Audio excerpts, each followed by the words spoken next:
produit nouveau à Minneapolis, Tempo Afrique Travel. Vous voulez voyager? Achetez vos billets d'avion à l'agent de voyage Tempo Afrique Travel. Avec l'agent de voyage Tempo Afrique Travel, pas de problème de connexion, pas de problème de transfert de vol. Avec l'agent de voyage Tempo Afrique Travel, c'est le voyage en toute tranquillité, en toute beauté, de votre maison jusqu'à votre destination.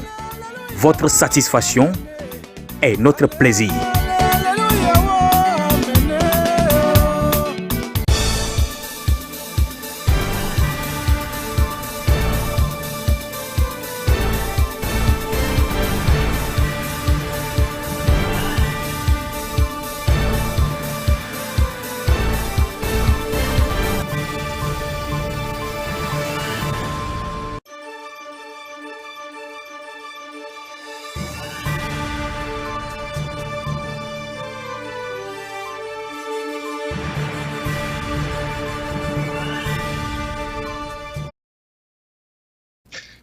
Good evening, viewers of Tempo Africa TV, the only Pan-African web-based broadcasting outlet that promotes people, associations, institutions, and companies who are working to help revitalize Africa as a united, prosperous, powerful, and sovereign continent.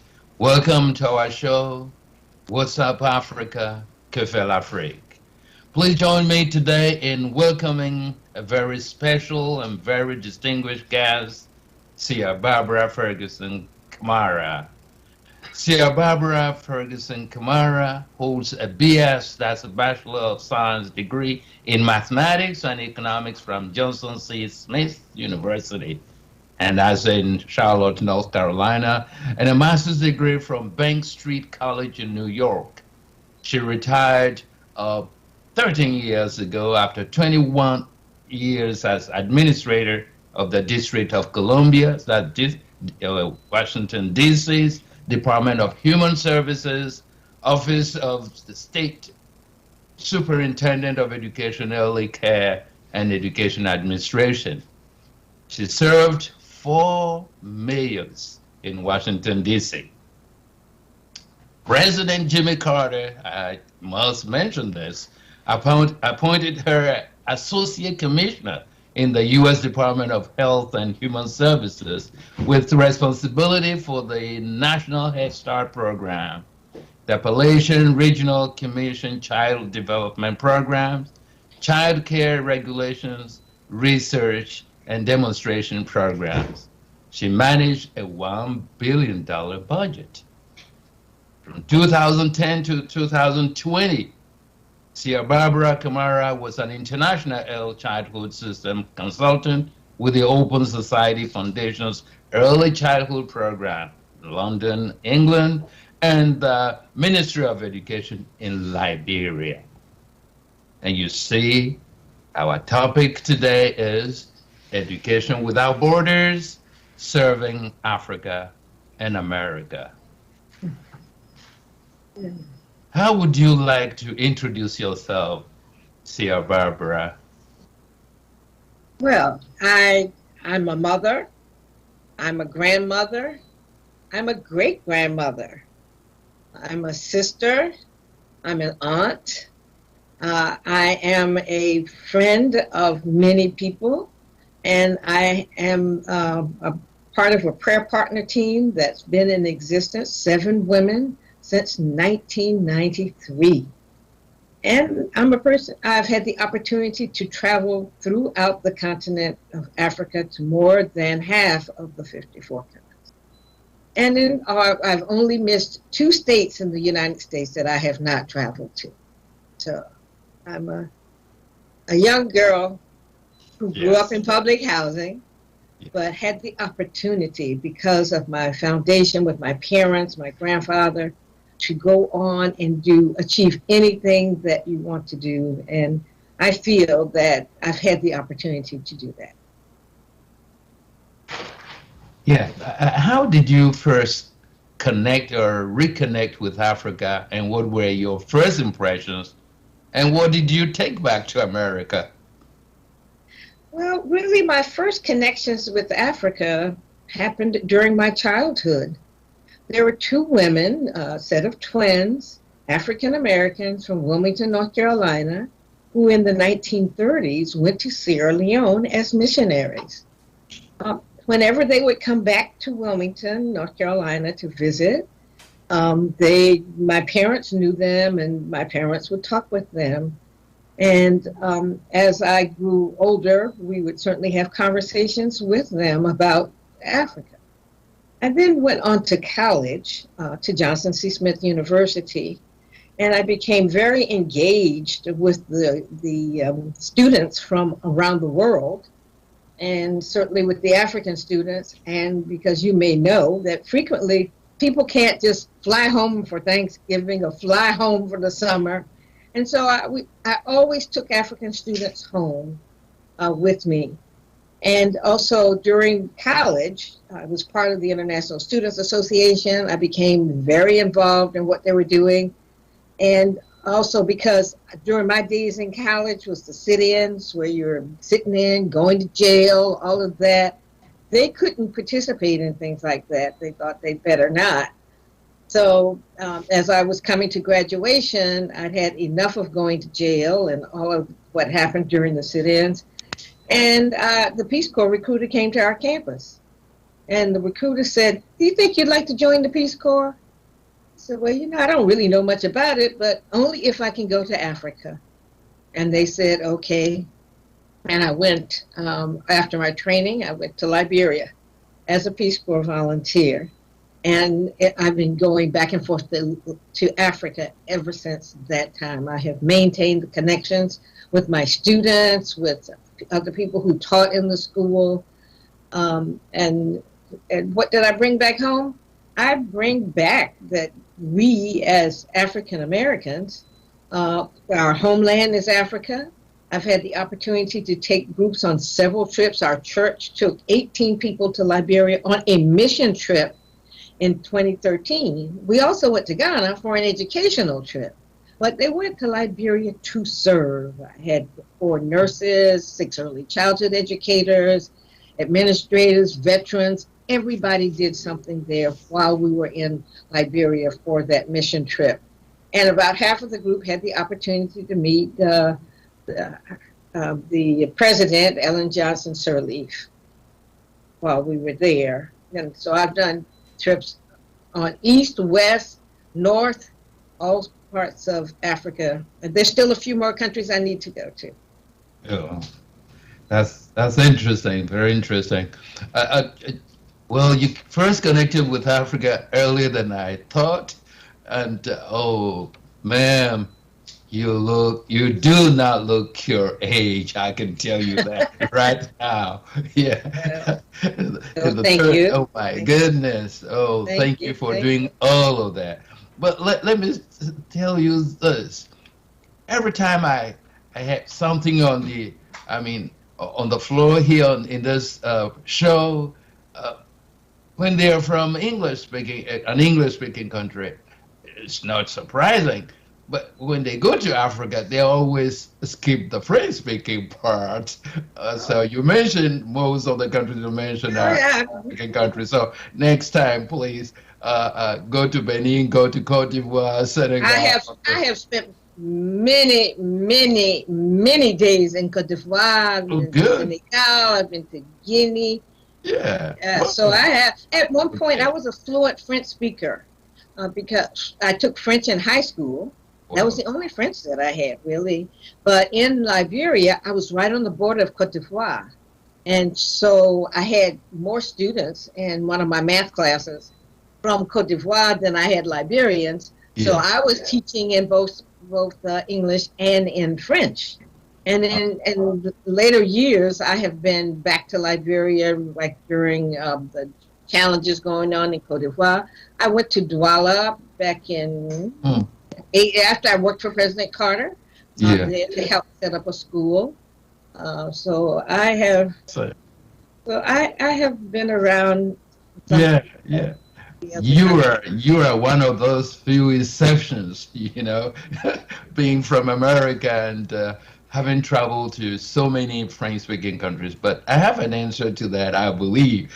As you well know, we're teaching African languages at across American universities, Yoruba, Swahili. So I know languages will help us bridge the gap so that anyone going to Africa, they've already learned something about Swahili or Fon, Yes, Hindi, yes. and then they can easily connect, isn't it? So that, yeah, we will have the French, we have the English, but primarily we'll be among ourselves. And having said all of that, I realize that you basically have championed in early childhood development.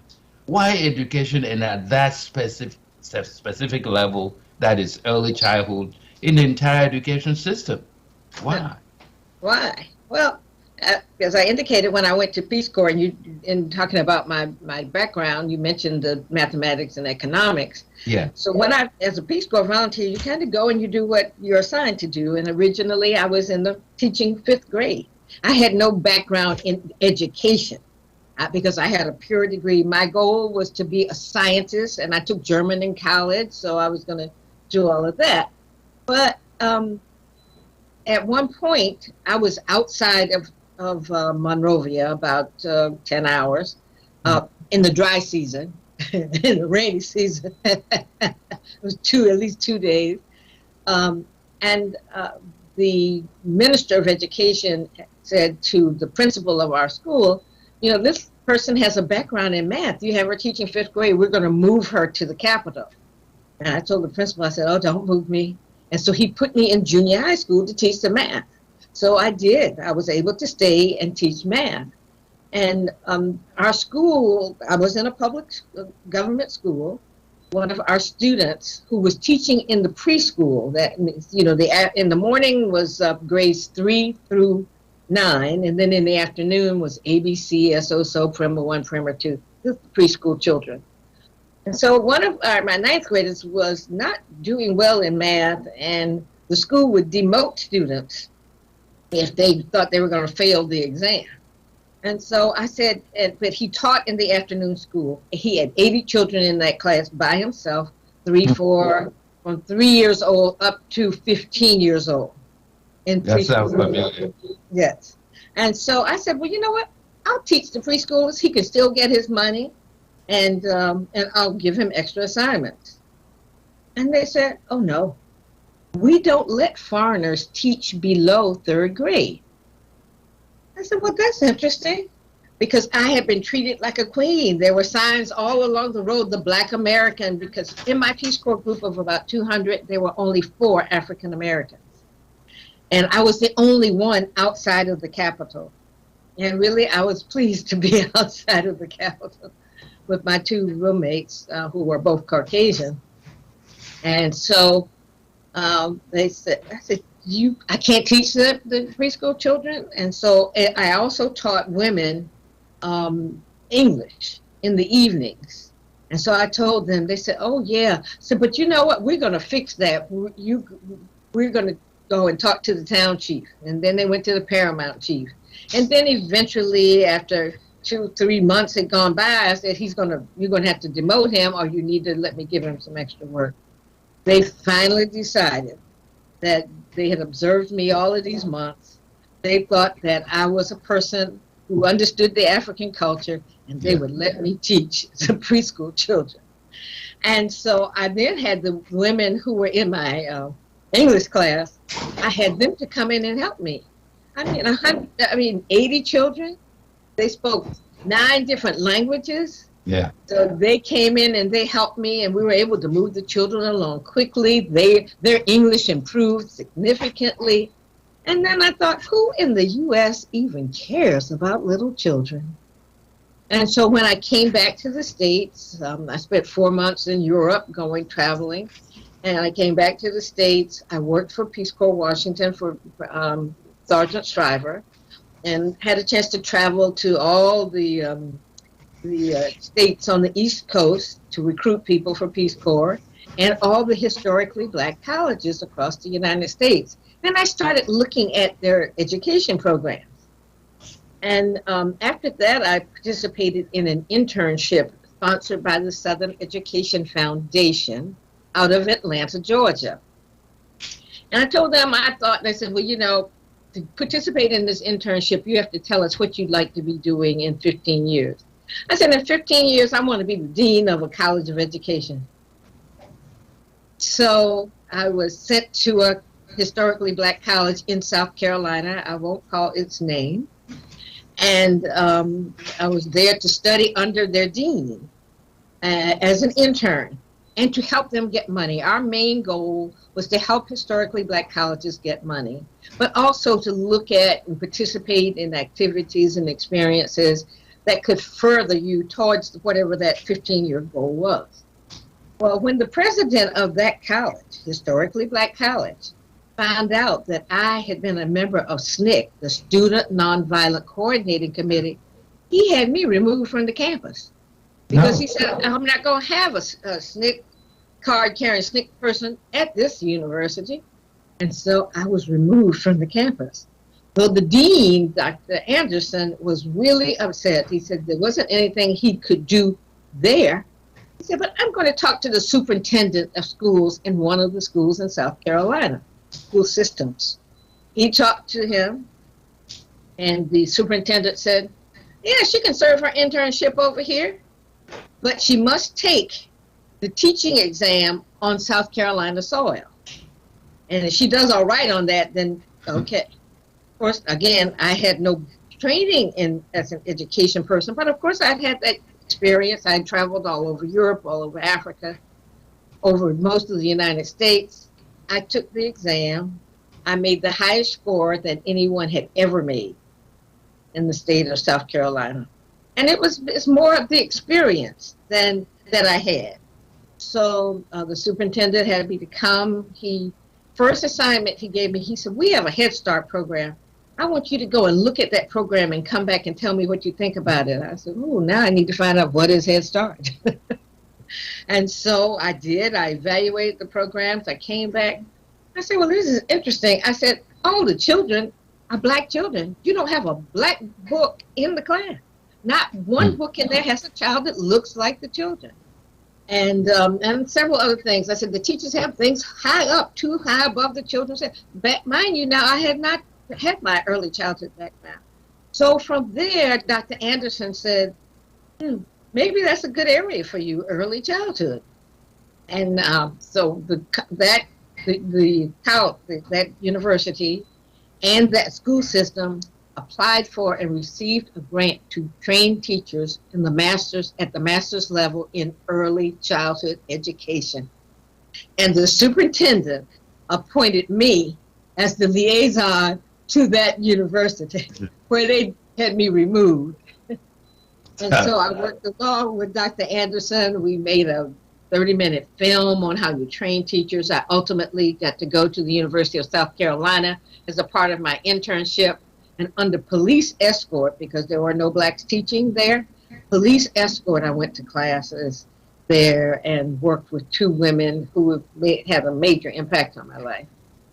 And I'm going to end this story quickly, but I eventually wrote a grant for that school system to implement an early childhood program, separate but equal. And in doing that, I visited all of the people doing the major research on early childhood across the United States. Wow. And so eventually the foundation asked me to visit all of the schools in the southern states. That's from Delaware over to Texas, all the way down to Florida, and write about what they were doing in their early childhood programs and segregated and all of that. And so I did. And when I presented the paper at the University of Georgia, that was like 1968, the president of Bank Street College and the dean of the College of Education, they were in attendance. They asked me, where did I get my master's degree? I said, oh, I don't have it. I just have this bachelor. They said, you're enrolled. And I never completed an application. The foundation that I was working for contacted foundations in New York. They paid all of my tuition and housing. And that's how it all began.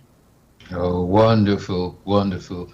I will tell you this. You mentioned being removed from that campus, that university, because of SNCC.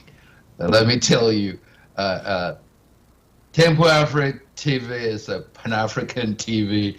We connect with SNCC. You know, it's in our blood. Okay, Right. it's in our blood. Where there is injustice, oh, the black folks will say no.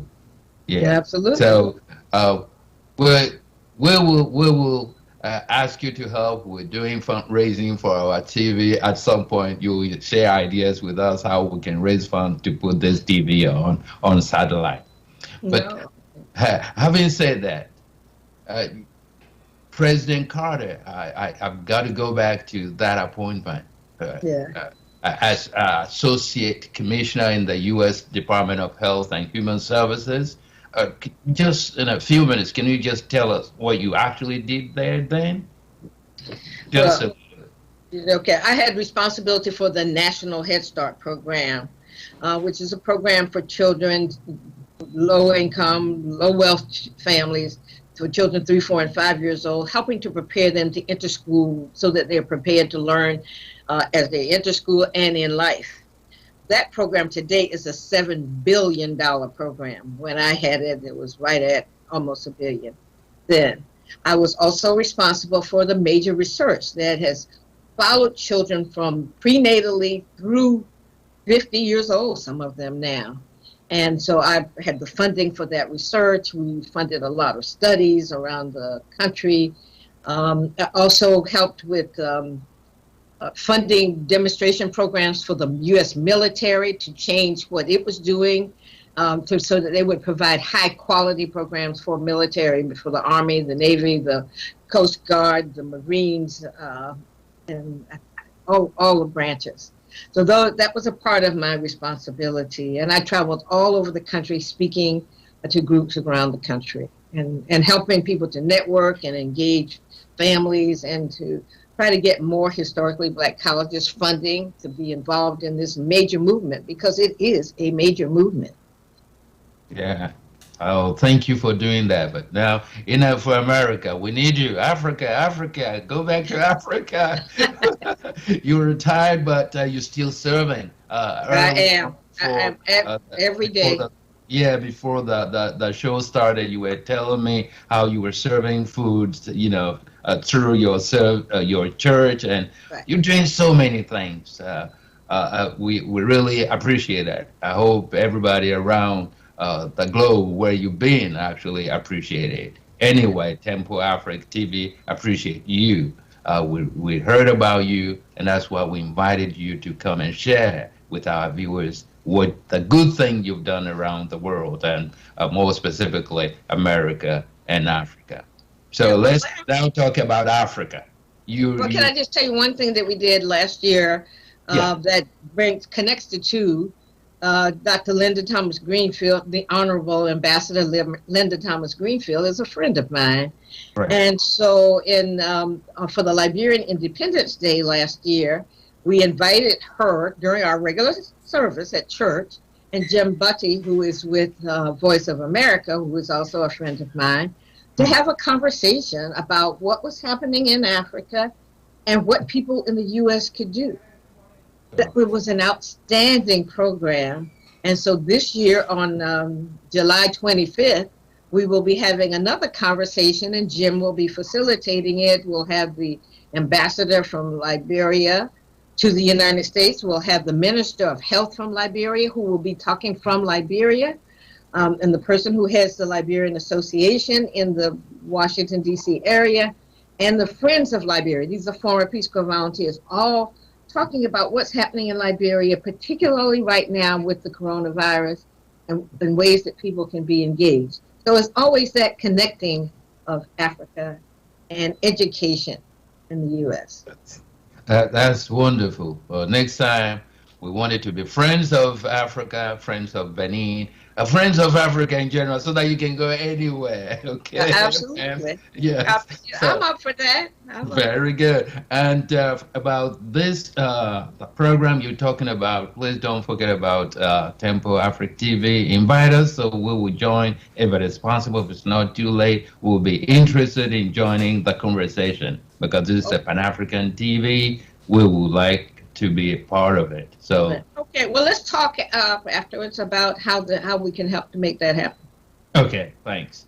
So you've already said it. Let me say it again to viewers. You serve the African continent in Liberia, that for sure. And you travel all over that country and to so many countries in Africa as well. Now, talking about Liberia, looking back, what do you think has improved or changed positively since your involvement in the transformation of people's lives in that part of the world? Talking about Liberia, because when people mention Liberia in Africa, there's huge history behind it.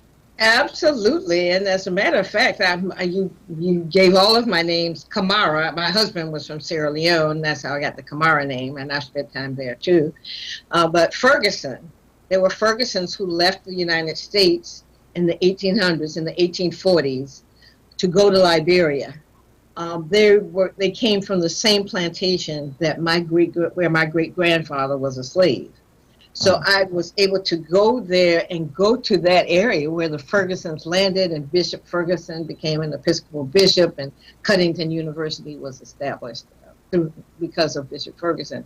But over the last decade, I think there have been a number of accomplishments.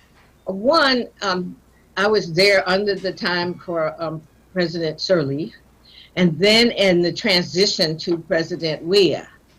And so what we did during that 10 years, helping to co-develop the Liberian curriculum, not us doing it, but working with the Liberians to develop their own curriculum and to train people to deliver that curriculum and to train teachers. And we were able to get a $16 million grant, and a good portion of that was used for training. So although there's been a transition in the administration, because we built the capacity of people on the ground, they are able to continue that training. 14,000 preschool teachers who had no background in early childhood. So they are training those teachers.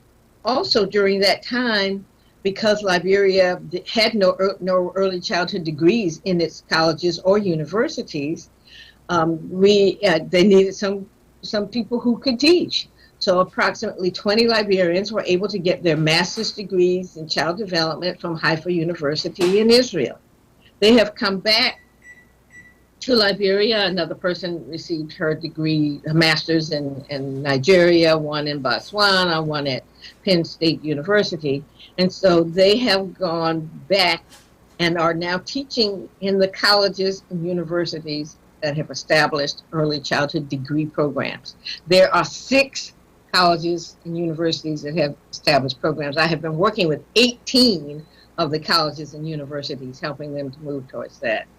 We also, along with this curriculum, a group of Liberian authors and illustrators developed 14 books for preschool children to complement the curriculum. And so those books now are being purchased by UNICEF and the World Bank and USAID and being used there in Liberia and some other places. We have one school at the market, where primarily women are coming to sell.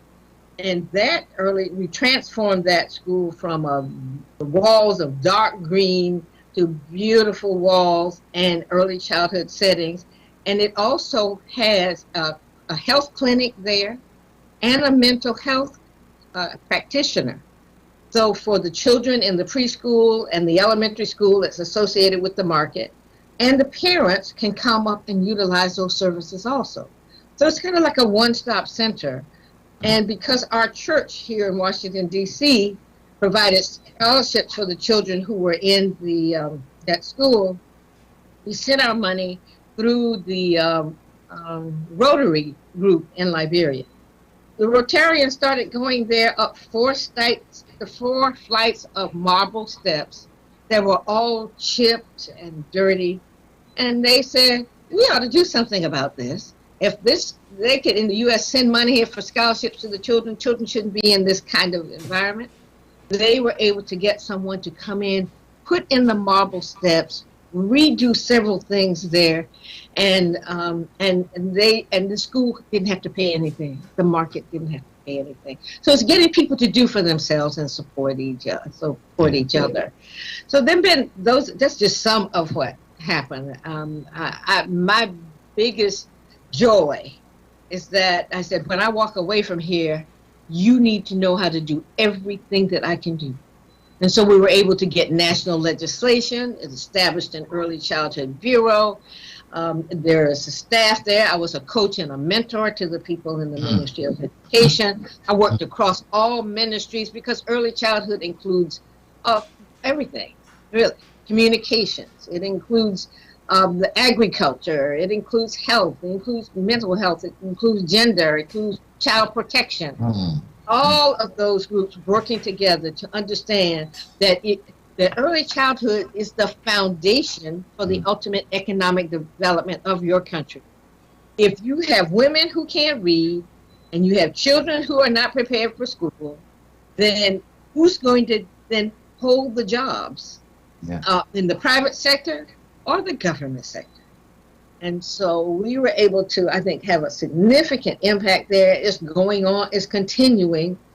And I continue to get people in the U.S., Liberians and non-Liberians, to contribute. And yesterday I received a text from our shipper where the Early Childhood Organization in Washington, D.C. had people to donate new early childhood materials for classrooms. And they sent 7 78-gallon barrels of early childhood materials to Liberia. Wow. That's amazing. That's impressive. And we have done it for getting PPE, other things. My Liberian friends here in the U.S., I said, since you don't go home and do it, give me some money. When I go, I'll spend that money to help do some of what I need to do. And so there were about 20 people who would always give me some money to go and use it in a way that made a difference there. Yeah. And I think that we as Africans born in the United States have a responsibility to go, but people who are here from the continent who came for various reasons, they still have a responsibility because there is such great need. I still cry because when I go up country to that place where they didn't know if they were going to let me teach those preschoolers, and I look at the roads, some of it looks the same as it did in 1963 when I went. Wow. And so we know there's still lots of work, but I saw a lot of successes. And I know that people want more, and just people just need a little support. Yeah. You have done wonderful job. But with us, but not by myself. Yeah, you and I was gonna say you and your organizations and other people who support it. But hey, you investing in people as you articulated it is the best thing you can do. And the earlier you start, the better it is. Absolutely. And many people would say, oh, those little children, they don't need anything, but they do. You need to start when they are born. Yes. You know, before that, you ought to be reading to them and all that. And there are some programs that our Peace Corps group, U.S. Peace Corps group is funding in Liberia to help them work more with parents, to help parents work with their children. And then the parents say, oh, my 3-year-old can read, I can't read. So we started an adult literacy piece. So it is there's a continuum now of working with women when they're pregnant. When the babies are born, they use something that's a Jamaica model of working with infants and toddlers. Then they move from that one that goes from birth to age 3, and then the other program starts at age 3, goes through age 5. We've employed created 21 jobs there, and they are managing it. And just yesterday, they sent a proposal off to a foundation that asked them to apply. Get some money, because our goal as former Peace Corps volunteers is to build the capacity on the ground. Right. Yeah, building the capacity on the ground and creating jobs. Yeah, absolutely. Not waiting for the government to give you jobs. There you go. And investing in people, not waiting for the IMF or the World Bank to give you loans. and do any Exactly. structural adjustment. You did the right thing. You and your foundations, you did the right thing, and we really Yeah. appreciate that, And our man. church has had a 20-year uh, connection with Liberia and when they were in Ghana Right. also. And we have a sister church there, and so Okay. it's been mutual. Yeah. We've learned a lot. I think the people who went with us in 2013 will never be the same. I Wow. mean, because they went to Ghana, they saw Yeah. all of that, went to the Yeah. castles, went to Yeah. Masi and Takoradi, and then they went to Liberia. Yeah. It's very different. Yeah. But they worked there. My daughter, who is an early childhood educator also, Yeah. and she and 6 other people were helping to set up classrooms. She said, "Mommy, I'll never ever complain another time." She said, because there were no air conditioning, no fans, and so they donated neck fans for the teachers. Wonderful, wonderful. Now, let me go back to your Peace Corps experience. What role has the Peace Corps played in nurturing your love for service beyond what was then your comfort zone, I would say, and also beyond the U.S. borders? Yeah. Well, Peace Corps changed my life. You know, Wow. totally changed my life. I was on that trajectory of being a scientist, but I came to early childhood, and I think I've had the opportunity to have more impact in early childhood than I ever would have in science. Wow. You know, because when I look at you work for a president Mm. of the United States, you work for the governor of North Carolina, you work for 4 mayors in Washington, D.C., you know, and I volunteer now and advocate for resources here, but I still advocate for what's going on around the world. And I'm on the computer a lot. I send things to the folks in Liberia. I said, you ought to register for this. You ought to register for that seminar. So I mean, it's just lifelong. And you Yeah. know, my daughter is very much engaged. My 27-year-old granddaughter, who's finishing up her master's in clinical mental health and rehabilitation services. She thought she was going to get to do her internship in Liberia, but then, of course, coronavirus came along and she didn't. So it's built, and of course, being married to someone from Sierra Leone, they got used to being in that. My brother-in-law was the ambassador from Sierra Leone to the United States.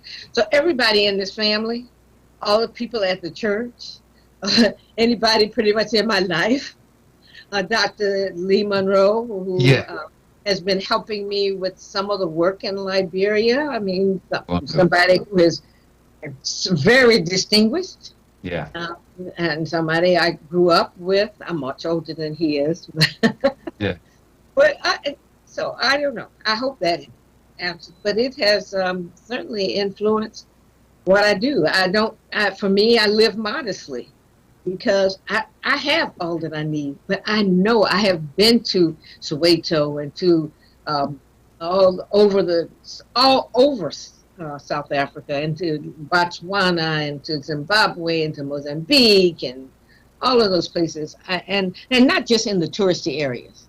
I don't do tourists. I do where people are and connect with people who were in college with me also. Wonderful.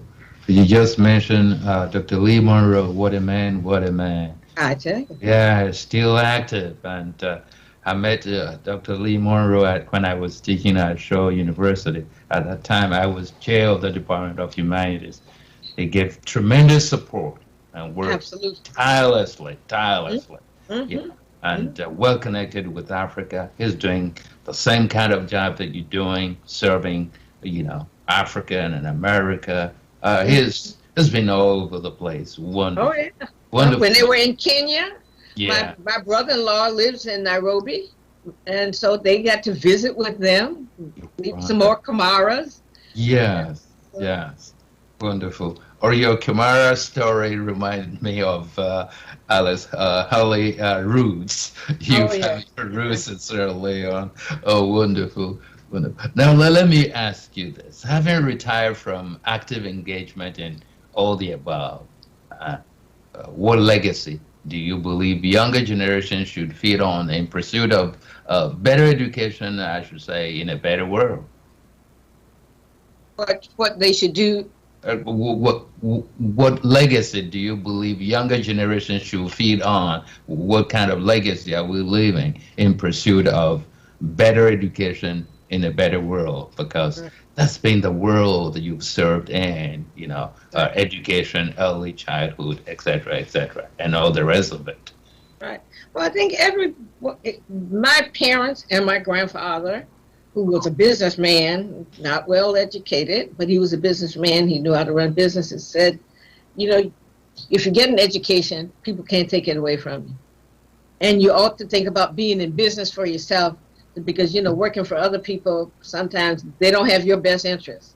But so young people, I think, need to take advantage of the opportunity to leave the shores of this country and travel to other places, not as tourists, but as people who are there to serve. Service is so essential. I think now the businesses who are hiring people to do all sorts of high-level jobs, they're looking for service, for people who have served, because I think they find that you end up with qualities that they need to really function well in the workforce. And so you can leave your own legacy, and I don't even think sometimes people even think about it, about what it is you want to do. And I think about when at 22, I was thinking I want to be the dean. I've never been a dean, but I've taught at various colleges, and I got invited to them to come. But young people need to get out of this country and go and see what it is really like. I took a guy this morning who was helping us at our food. He told me he was 77 and he was so admired what our church was doing. He said, but we can't go to Africa because they don't like this about us. I said, where'd you get that? So he's listening to news. Yeah. He says he listens to Al Jazeera and all of those things. I said, but you know what? You need to go. You need to go. Yeah. And I guarantee you, when you put your feet on that ground, you will know that you're at home.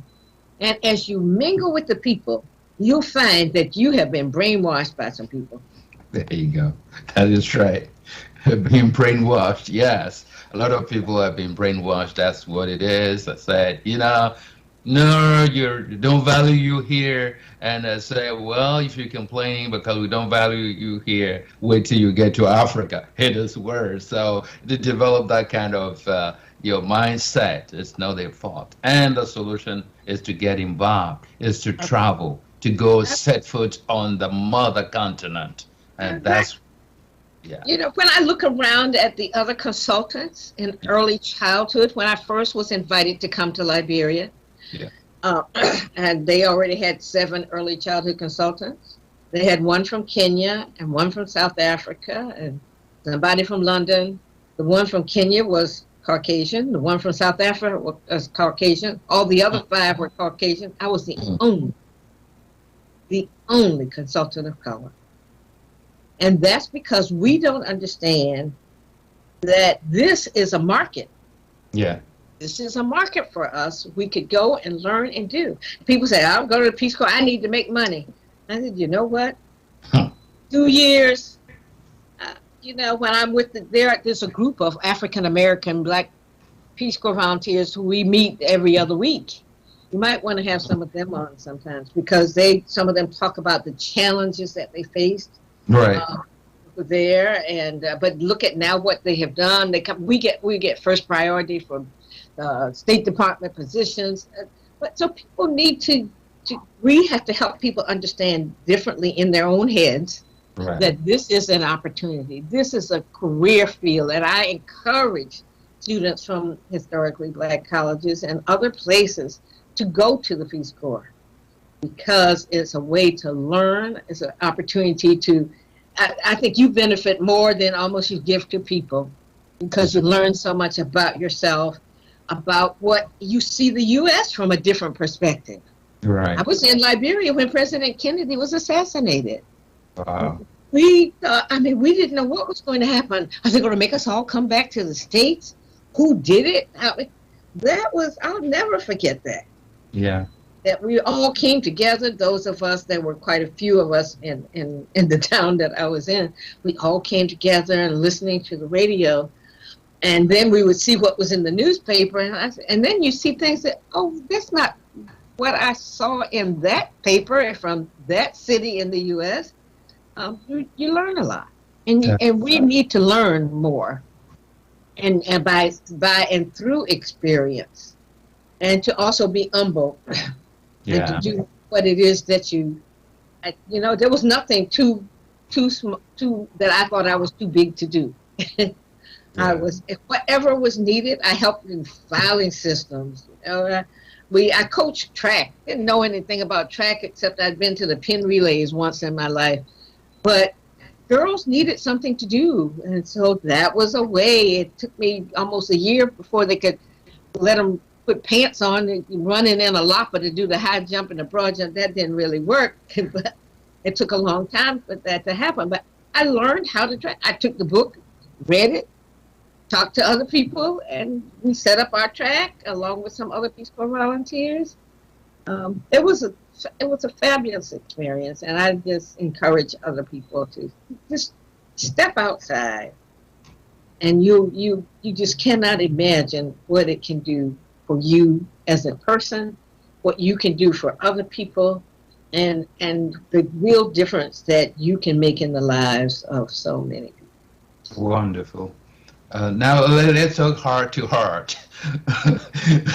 Honestly speaking, a lot of people have been brainwashed. They have those weird ideas about Africa. Do they have cars? Do they live in trees? So on and so forth. I got those questions when I first arrived in America to do my PhD, and I will smile, but I got to know America better through Peace Corps volunteers, because they're real people. It's not just reading about America and history and geography. I talked to real people, and I connected. And then when I came here, I wasn't surprised. I wasn't disappointed at all, because what I expected was what I got, actually. So I realized that it's just, after all, we are the same. Absolutely. We are the same. But we got to change our mindset sometimes to be able to adapt to this fast-changing world. Right. First impressions, yes, as I tell my public speaking students, it does matter. So when you are giving your introduction, in your speech, make sure that it gives a good reason for people to continue to listen to you.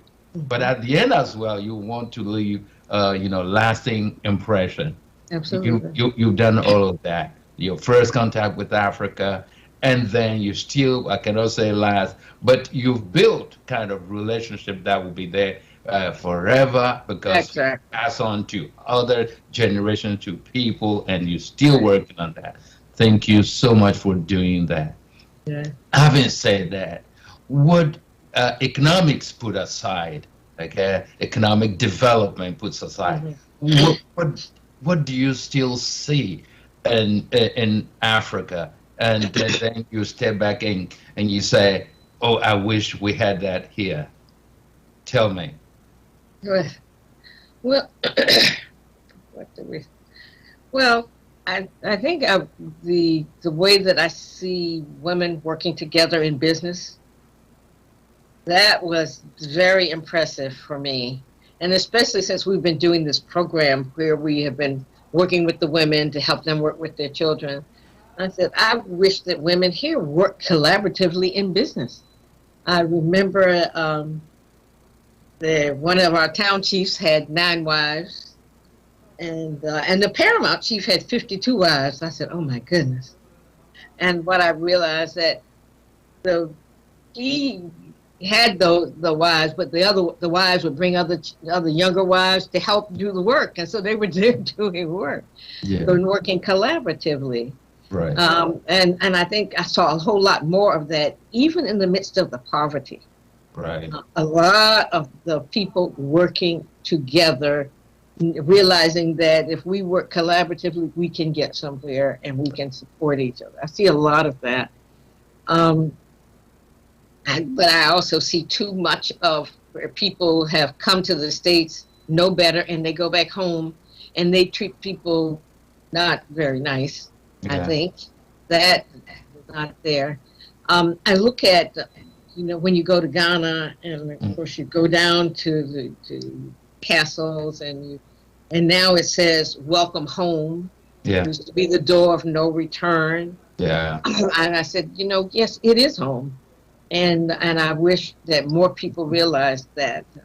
I know back in the 60s when I was traveling in Kenya, Uganda, Tanzania, visiting people who had gone to college with me, who were now back home and in positions. And so we took the bus from Nairobi to Mombasa, and my two roommates, who were Caucasian, and myself, they made me get off the bus. Because they said I was a South African. I had stolen this U.S. passport because I had this real short afro. And it was a bit scary. Yeah. But the guy who had gone to college with me, who was in Nairobi, he had said to me, let me send the car and take you all. Don't do the bus. I said, oh, no, we're going to do the bus. Well, we ultimately had to call him to come and vouch for the fact that I really was an American. Wow. And then my two roommates, and then the car took us on to Mombasa. He said, don't do that anymore. But I said, and people think that we don't look alike? I mean, they thought I was South African. And so, it's interesting that other people see you, they don't know until you open your mouth. Yeah, that is true. That is so true. So thank you very much. Is there anything you would like to say that I have asked you a question related to it? All right, we still have a few minutes. You can say that before you say the final or the concluding word. Well, I want to thank you for this opportunity to join you and to just share some of my stories. I'm a storyteller. Yeah, yes. And I wish that we could have a way to have more people get these messages, to understand about the continent, to be able to, when they hear it on the news here, to understand what's behind it. That you hear about all the messes going on down in Mozambique and several other places, but people need to understand what's behind it. Who is really trying to take whose resources?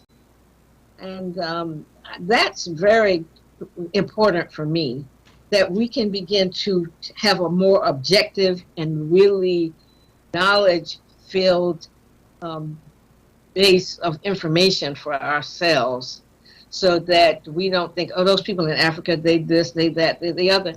Africa is a rich continent, but the resources are not in their hands. And a few people who do have it in their hands, what do we do to make a change? Half the continent now is almost under 20 years old.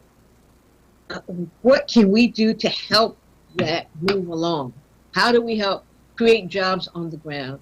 How do we provide the supports that women particularly need so that girls aren't dropping out of school so early? Just because they don't have basic things that they need during their time that they're menstruating. They stay and they drop out. You can't build a country, a good solid foundation, if your women are not educated, if they're dropping out of school. And so if there are things that we can do, in DC now, one of my sorority, we're supporting a business on the ground in Liberia where they're making these kits for girls to have so that they can stay in school and to encourage them to stay in school. So people need to know there are things that they can do to make a difference. Even sitting here, you can still make a difference. You just need to know more, connect with people, and then say, you know what? I didn't have to experience that, so I can do something to make a difference in my life. Okay, thank you very much. Now, look in the camera and give us your concluding statement. You mentioned, we talked about, we would have we will be here talking, and then you will never run out of ideas and things that you've done to talk about. And one thing that actually struck a chord in me is working together. It's not just the women, but working together. And I'm a strong believer that the history of Africa and the history of America are so much interconnected. The history of Africa will never be told completely without adding a piece of America's history and vice versa. Please look in that camera and tell us something. We may not like it, but who cares? Just tell us, man. So am I telling people in the diaspora, or people on the continent, or just people in general? Here in America and back there in Africa, all of us, the black folks, working together. Well, there's so many opportunities on the continent of Africa. There we have a lot to give. People there have a lot to give. Just put those fears aside. Learn more. Learn about those opportunities, and let's start helping to make it happen. We can do a lot more than we do. So I think that to me, that's always going to be the message. Let us open our minds. Let us open our hearts. Let us open our hands. And let us take the resources that we have to help others. People in Africa have lots to contribute, but there's got to be more focus on education. There particularly has to be more focus and financial support on early childhood education, because that is the foundation. It builds to help you with the economic vitality of your country. It's true in the U.S., it's true in all the countries in Africa and around the world. We are behind as a people of color in strengthening our young children and strengthening their parents. And so we have to do it. We have to do it. If we don't do it, who will? And if we don't do it now, then when? Thank you very much. Thank you very much. That concludes this show. Let me say, dear friends, as you realize, an hour has gone by very, very fast. And I'd like to remind you of the following. Tempo Africa, the Pan-African TV for Africans, will soon be on satellite. And I mentioned that to you, ma'am. Please do not hesitate, and I'm talking to all friends of Africa, all our viewers, do not hesitate to support us financially. We can be reached via email at africtv@gmail.com or by phone at 612-224-2020.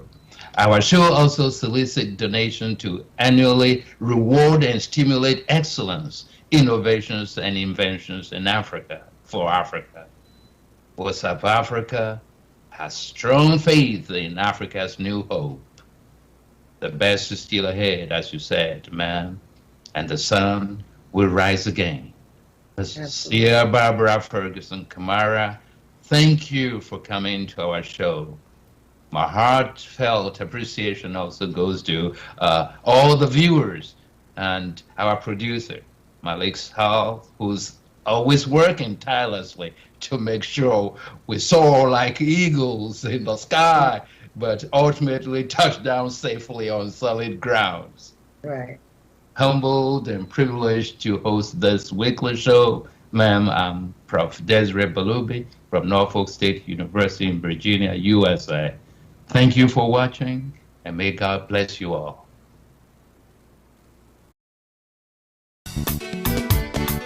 Nouveau à Minneapolis, Tempo Afrique Travel. Vous voulez voyager? Achetez vos billets d'avion à l'agent de voyage Tempo Afrique Travel. Avec l'agent de voyage Tempo Afrique Travel, pas de problème de connexion, pas de problème de transfert de vol. Avec l'agent de voyage Tempo Afrique Travel, c'est le voyage en toute tranquillité, en toute beauté, de votre maison jusqu'à votre destination. Votre satisfaction est notre plaisir.